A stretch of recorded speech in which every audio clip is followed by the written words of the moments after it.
That Harry needs a haircut. I love the storyline, and I love that they're playing up the fact because Sami Zayn kept that whole thing going on Twitter while he was gone. That he was the real Intercontinental Champion. Like when they're doing the tournament for, he goes, "I don't know why they're doing this. I'm the champion the whole time. I'm not even participating." Yeah. And of course, I did that whole lead in about the match because of what Sammy's been saying about it. You know, calling Jeff Hardy the fraud and things like that. Yeah. This is probably one of my favorite builds for the night in terms of matches. This is the first time they've had, two Intercontinental titles being even in a ladder match too. Actually, Michaels and Razor, right? Yeah, back years ago. But it's an interesting storyline, and there's all legit reasons for it. So I think it's great. I'm looking forward to that match. My pick, I'm gonna have to go with AJ. Okay, well, you and I agreed on that one. I went with AJ as well. I think AJ elevates the title. I think it would actually further the story where I think this is going to be an ongoing thing where those three are involved. Because it's going to be, if AJ wins, then Jeff Hardy has a lay claim to the whole rematch clause. And of course, Sami Zayn's going to argue that he is entitled to a rematch clause as well. I don't know how they're going to go above a ladder match, whether that will be because they're not really characters that use weapons a lot. So I don't think it's going to go that direction. But if they throw it, I think what would be my favorite is they would throw it into a Hell in a Cell as a blow up. Well, isn't the Hell in a Cell pay-per-view coming up next month? It could be. They just need to make October Halloween Havoc and just use the WCW one. Yeah, but I've already have thought of that a number of times. Like, why don't you just use that? That would make a lot better sense. Or even bring back Bad Blood. But they want to go with Hell in a Cell. To me, not to get off subject, but the gimmick pay-per-views like that, I'm not they'd be more special if you had them in a regular, show. But have a Hell in a Cell at a Halloween Havoc or a Bad Blood. I don't think they should make these special matches, the stipulation matches into a pay-per-view. But that's been my thought for a long time. Yeah, gimmick pay-per-views I don't dig. The only one that I'm okay with is Royal Rumble and Survivor. Well, two Royal Rumble and Survivor Series.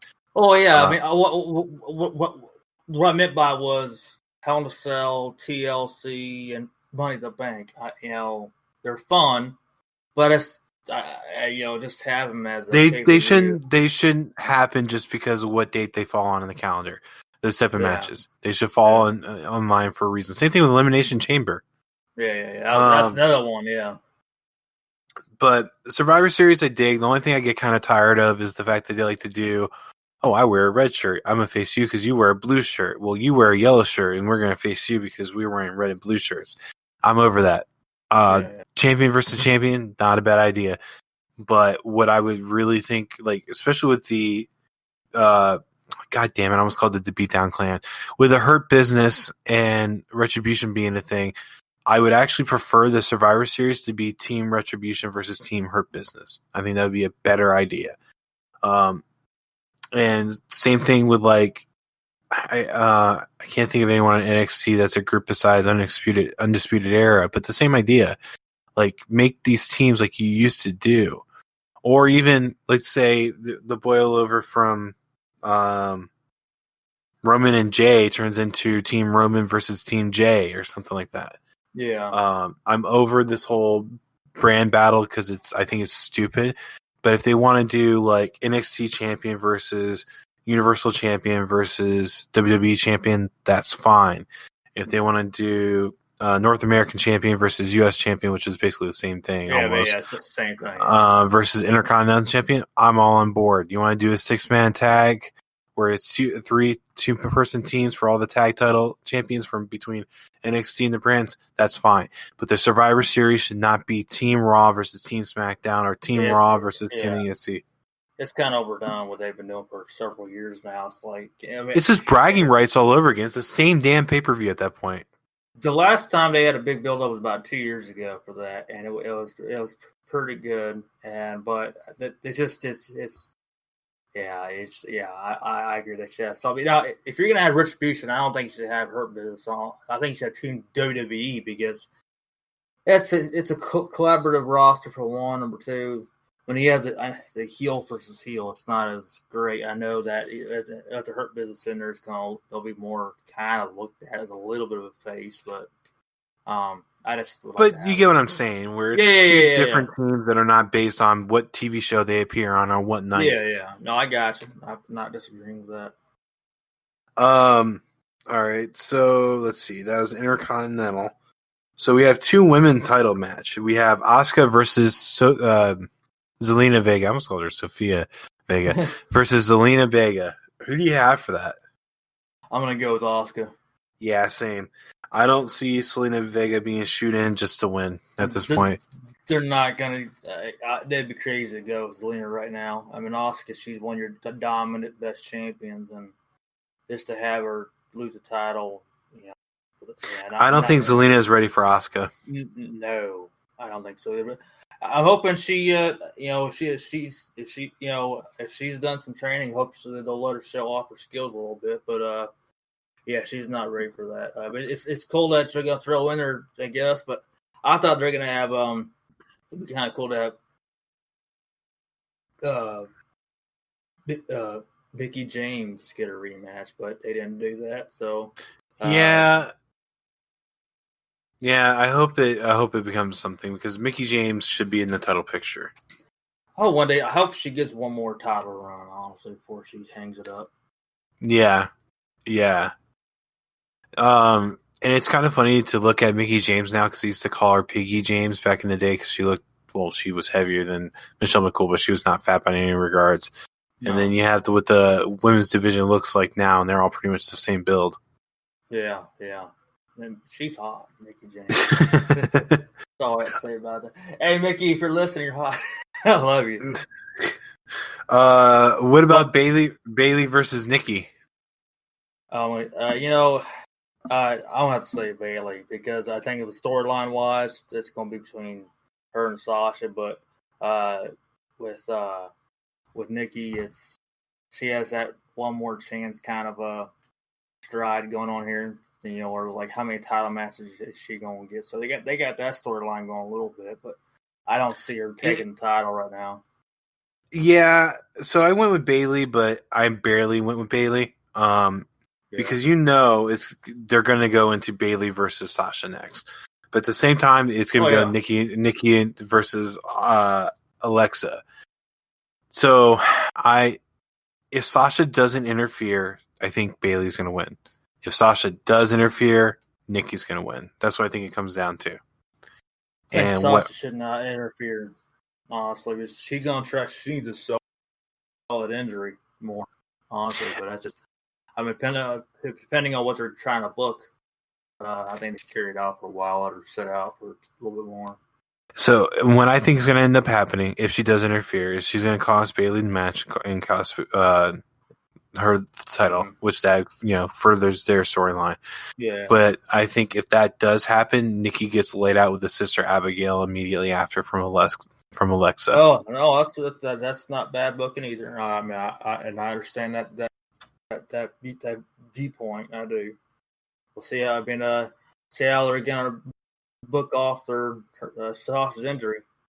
Right. I don't know how they're gonna do this, but it's like I'm at 55-45 on Bayley. I'm barely leaning towards Bayley. The next title matches, Universal's on SmackDown, right? Yeah, it's on SmackDown. Yeah. It's a Universal title match. Roman Reigns versus Jey Uso. Who thought Jey Uso was going to be in essentially a world title match in September? Yeah.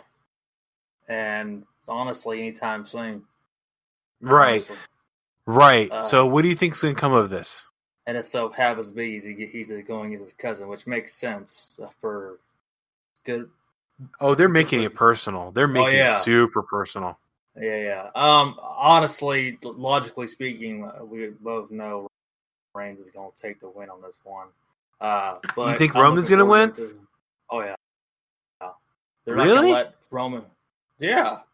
Why wouldn't I think Roman's going to win it? They're not going to take the title off Roman. No, I'm just messing with you. But I'd say I know you got to be messing with me a little bit.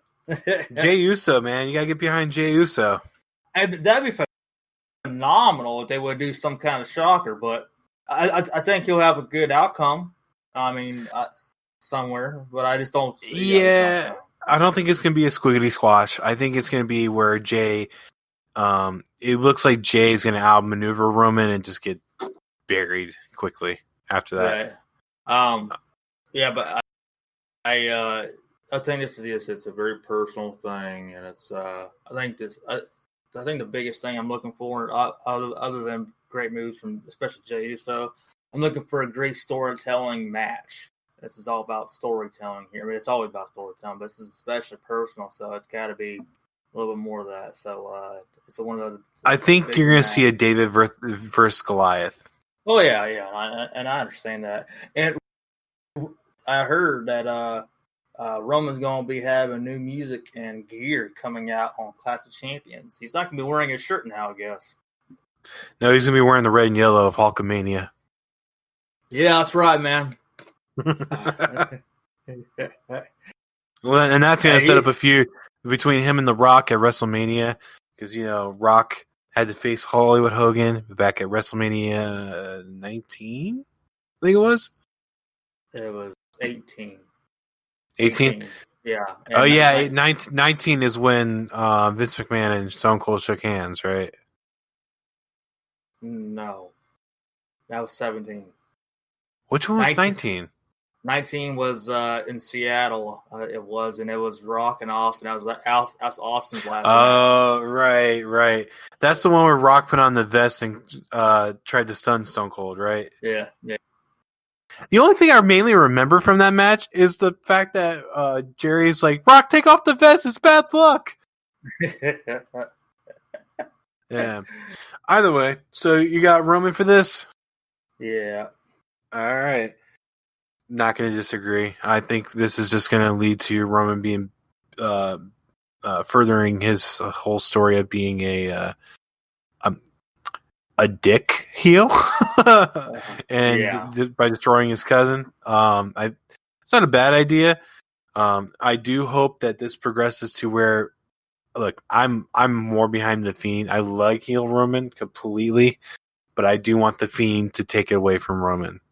Oh, that'd be great. I don't know when that will be the case, of course, but that would be great to see that eventually. I'm also wondering who's going to be Roman's next opponent coming up. That's who they could put inside that spot. It's hard telling. My guess, if Jimmy's healed up, it's gonna be Jimmy Uso. There's a slight. I just don't know what they're going for here. So, are they going to have him face both the Usos at all different times? But yeah, I think he has to go through Rikishi. Yeah, they go through. That'd be kind of cool if they make it even more personal. Yeah. Oh no, they should definitely build upon that. I think that's not a bad idea, and I like the idea that they're building this whole "he's the chief of his own island" kind of thing. That's not a bad idea, especially playing off his Roman heritage, or not his Samoan heritage. I don't know why I said Roman heritage. Maybe because they sound familiar. I don't know. But they're playing off of that, and it's not a bad idea. It's a good way to kind of sell him as a king. That's not King Corbin. Jesus, but still. Actually, I was hearing something. I'm not going to too off subject. I was seeing something recently from Russo. He says, "Man, Paul Heyman's on the same interviews, same promos he's done for the last 30 years. So he's gotten stale." I'm like, I wouldn't say he's you try to put stuff on the pole in like goddamn every match. I was like, yeah, I know, that was hilarious, but I was like, stale, really. I was like, he evolved his promos as time goes on a little bit. But yeah, same boys, but I mean, it's still pretty. He still brings eyes. Still brings ears. Paul Heyman has one of the best promo skills out there. I know. Straight up, he makes you